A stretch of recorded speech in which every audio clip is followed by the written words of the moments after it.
আপনাদের জবা গাছে কি অনেক অনেক কুড়ি এবং ফুল ফোটাতে চাইছেন, অথচ আপনার গাছে কোনোভাবেই কুড়ি ও ফুল ফুটছে না, কিংবা গাছের কোনো গ্রোথ হচ্ছে না? বন্ধুরা, আজকের আমার ভিডিওতে জানাবো কোন ম্যাজিক তরল এবং একটি বিশেষ ট্যাবলেটের প্রয়োগে গাছে আসবে নতুন গ্রোথ ও ফুটবে অসংখ্য কুড়ি ও ফুল। নমস্কার বন্ধুরা, আমি সুমিত। আপনারা দেখছেন বেঙ্গলি গার্ডেনার এবং আমার চ্যানেলে আপনাদের সবাইকে জানাই অনেক অনেক স্বাগত। বন্ধুরা, আমরা এখন জুলাই মাসে আছি, আর এই জুলাই মাস মানেই কিন্তু আমরা জানি বর্ষার মরশুম। এই সময় মাঝে মাঝেই হঠাৎ ঝমঝমিয়ে বৃষ্টি হচ্ছে, আবার কখনো চড়া রোদ উঠছে। আর এই যে বৃষ্টিটা হচ্ছে, সেটা কিন্তু আমাদের গাছের পক্ষে ভীষণ ভালো। তবে বন্ধুরা, এই বর্ষায় ছোট ছোট কিছু বিষয় আমাদের লক্ষ্য রাখতে হবে। গাছকে আমরা এখন কোন ধরনের খাবার দেব, যে খাবারগুলো পেয়ে আমাদের গাছের পাতা থাকবে একদম সবুজ আর গাছে আসবে হাজারেরও বেশি কুড়ি। বন্ধুরা, যেসব গাছে একেবারে কুড়ি আসছে না, আপনার গাছ দীর্ঘদিন ধরে হয়তো একইভাবে থমকে আছে, সেই গাছেও কিন্তু কুড়ি চলে আসবে। আজকে আমি যে বিশেষ উপাদান এবং ঘরোয়া পরিচর্যার কথা বলবো, সেটা যদি আপনারা মাসে দুবার ব্যবহার করেন, তাহলেই কিন্তু আপনার গাছের প্রত্যেকটি শাখায় শাখায় কুড়ি আসবে। এবং যেসব ছোট ছোট গাছের একেবারে বৃদ্ধি হচ্ছে না, গাছগুলো থমকে পড়ে আছে, সেই গাছেরও কিন্তু দ্রুত বৃদ্ধি হবে। বন্ধুরা, ঘরোয়া খাবার যদি আমরা গাছে বারবার দিই, সেটা কিন্তু আমাদের গাছের মাটির জন্য ভীষণ ভালো। বারবার রাসায়নিক সার যদি গাছে দেন, তবে টবের মাটিটা কিন্তু আমাদের অনেক সময় অ্যালকালাইন হয়ে যায়। সেই কারণে আমাদের গাছে অনেক সময় একেবারে কুড়ি আসতে চায় না। এই জুলাই মাসে প্রথমে যে কাজটি আমাদের করতে হবে, সেটা হচ্ছে যেসব টবের মাটিতে আগাছা জন্মাবে এই বর্ষার বৃষ্টির জলে, সেটা কিন্তু সাথে সাথে তুলে ফেলে দিতে হবে। এই সময় বৃষ্টির জলে প্রচুর পরিমাণে নাইট্রোজেন থাকার কারণে টবের মাটিতে প্রচুর আগাছার জন্ম হয়। তাই অবশ্যই এই আগাছাগুলোকে তুলে ফেলতে হবে একদম শিকড় সমেত। তা না হলে আমরা যে খাবারগুলো দেব, সেই পুষ্টি কিন্তু এইসব আগাছাগুলোই শোষণ করে নেবে, গাছ আর পাবে না। দ্বিতীয় বিষয় হচ্ছে, যেসব গাছগুলো লক্ষ্য করে দেখবেন উপরের ডালগুলো একটু সরু হয়ে গেছে, হয়তো আগে অনেক ফুল দিয়েছে, তারপর ডালগুলো একদম সরু হয়ে গেছে, সেই ডালগুলোকে কিন্তু আপনাদের কেটে ফেলে দিতে হবে। এই সব ডালে যদি নতুন করি আসেও, সেই ফুলের সাইজটা কিন্তু অনেকটা ছোট আসবে। সেই কারণে এই সরু ডালগুলো কেটে ফেলে দেবেন। এছাড়াও অতিরিক্ত লম্বা হয়ে গেছে যেই ডালগুলো, সেগুলোকে কেটে দিন। এতে সাইড থেকে প্রচুর ছোট ছোট নতুন শাখা প্রশাখা বার হবে। যখন ফুলটা ফুটবে, সেই ফুলের সাইজটা অনেকটা বড় আসবে এবং গাছও অনেক ঝাঁকড়া হয়ে উঠবে। দেখুন, আমি এইখান থেকে ডালটি কেটে দিয়েছিলাম, এখন চারিদিক থেকে আরও নতুন ডাল বেরোচ্ছে। ডাল কাটের পর আপনারা একটু ফাঙ্গিসাইড অবশ্যই লাগিয়ে দেবেন, যেহেতু জুলাই মাস, মাঝে মাঝেই এখন বৃষ্টি হচ্ছে, আর এই বৃষ্টির জল যদি ওই কাটা অংশে পড়ে, তাহলে কিন্তু ডালগুলো কালো হয়ে পচন ধরে যাবে, যাকে আমরা ডাইব্যাক বলি।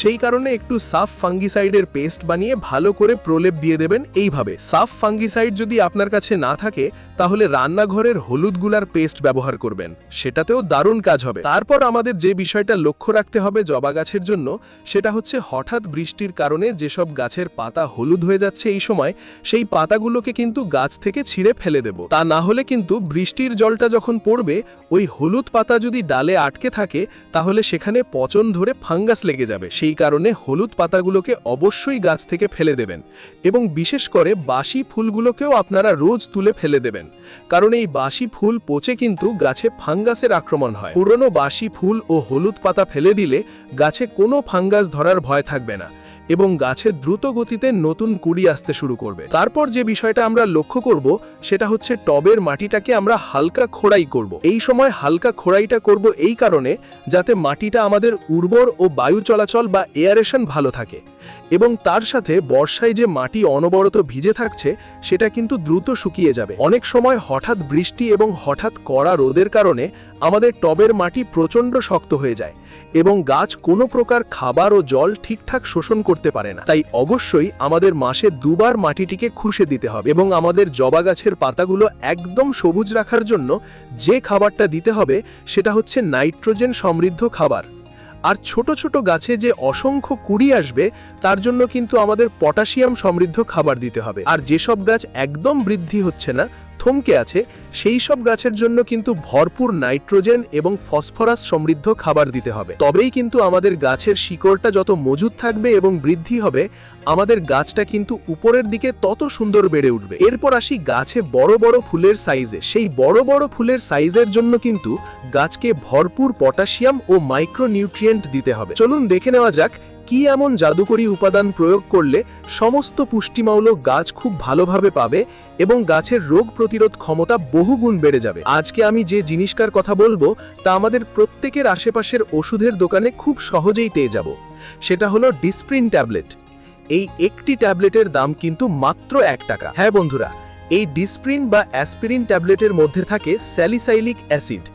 এই স্যালিসাইলিক অ্যাসিড গাছের ইমিউনিটি বা রোগ প্রতিরোধ ক্ষমতাকে এতটা বাড়িয়ে দেয় যে গাছ যে কোনো রকমের স্ট্রেস বা ধকল খুব সহজে কাটিয়ে উঠতে পারে। এই জুলাই মাসের অতিরিক্ত বৃষ্টি আর গরমের যে খামখেয়ালি আবহাওয়া, তার হাত থেকে গাছকে রক্ষা করতে এটি দারুণ কাজ করে। এর ব্যবহারে গাছের শিকড় খুব দ্রুত বাড়ে, পাতা একদম চকচকে সবুজ হয় এবং গাছে প্রচুর পরিমাণে কুড়ি আসতে সাহায্য করে। যেসব গাছ দীর্ঘদিন ধরে থমকে আছে, ফুল দিচ্ছে না, তাদের জন্য এই ডিসপ্রিন ট্যাবলেট একটি জাদুর মতো কাজ করে। তবে বন্ধুরা, এই ট্যাবলেট ব্যবহারের সঠিক নিয়ম ও পরিমাপ জানাটা কিন্তু ভীষণ জরুরি। তা না হলে গাছের উপকারের জায়গায় ক্ষতি হতে পারে। আর একটা কথা, এই ট্যাবলেট কিন্তু টবের মাটিতে ডিরেক্ট দেবেন না, অর্থাৎ পুঁতে দেবেন না, কারণ ওভারডোজের কারণে গাছে কিন্তু ক্ষতি হবে। এবার বলবো পরিমাপের কথা। 1 লিটার পরিষ্কার জল আপনারা নেবেন। এখানে আপনারা বৃষ্টির জল নিতে পারেন, তাহলে আরও ভালো হবে। আর তাতে মাত্র একটি 325 mg ডিসপ্রিন ট্যাবলেট দিয়ে দেবেন। ট্যাবলেটটি জলের সংস্পর্শে আসা মাত্রই খুব সুন্দরভাবে গুলে যাবে। এবার এই 1 লিটার তৈরি দ্রবণটি আপনারা আপনাদের গাছের সাইজ অনুযায়ী দেবেন। যদি ছোট টব বা ছোট গাছ হয়, তবে অনুষ্ঠান বাড়িতে ব্যবহৃত প্লাস্টিকের গ্লাসের 1 গ্লাস অর্থাৎ 250 ml করে মেপে টবের মাটিতে দেবেন। আর যদি গাছটি বড় হয় এবং 10 থেকে 12 ইঞ্চি টব হয়, তবে 500 ml বা হাফ লিটার করে প্রত্যেকটি গাছের গোড়ার মাটিতে দিয়ে দেবেন। এই জলটি দেওয়ার সময় মনে রাখবেন, জুলাই মাসে অনবরত বৃষ্টির সময় যখন মাটি একদম কাদা হয়ে থাকবে, তখন কিন্তু এটি দেবেন না। বৃষ্টির পর টবের মাটির উপরিভাগ যখন একটু শুকিয়ে আসবে, তখনই এই ডিসপ্রিন ভেজানো জলটি গাছে প্রয়োগ করবেন। এটি আপনারা মাসে 2 বার অর্থাৎ 15 দিন অন্তর ব্যবহার করতে পারেন। আর যদি দেখেন গাছে একেবারেই গ্রোথ নেই বা কুড়ি আসছে না, তবে 10 দিন অন্তর পর 2 বার ব্যবহার করে দেখতে পারেন, খুব ভালো ফল পাবেন। এই খাবারটা দেওয়ার 7 দিনের পর থেকেই দেখবেন যেসব গাছে আপনার কুড়ি আসছিল না, সেই গাছ দেখবেন নতুন কচি পাতায় আর ভরপুর কুড়িতে ভরে উঠছে। তা আপনারা এই ছোট্ট ছোট্ট টিপসগুলো আর এই ডিসপ্রিন ট্যাবলেটের ম্যাজিক ট্রিকটি মেনে চলুন, দেখবেন আপনাদের জবা গাছও এই বর্ষায় কুড়িতে হাসবে। ভিডিওটা যদি আপনাদের এতটুকু উপকারে আসে, তবে ঝটপট একটা লাইক দিয়ে দিন আর কমেন্টে জানান আপনাদের জবা গাছে এখন ফুল আসছে কিনা বা আপনারা কি সমস্যা ফেস করছেন। বাগান প্রেমী বন্ধুদের সাথে ভিডিওটা প্রচুর শেয়ার করুন আর চ্যানেলটা সাবস্ক্রাইব করে পাশের বেল আইকনটি প্রেস করুন, যাতে সবার আগে আপনার কাছে আমার এই রকম বাগান বিষয়ক ভিডিওগুলি পৌঁছে যায়। আজ তবে আসি, দেখা হচ্ছে ঠিক পরের ভিডিওতে। সবাই খুব ভালো থাকুন, সুস্থ থাকুন এবং এভাবেই আনন্দ নিয়ে গাছ করতে থাকুন। ধন্যবাদ।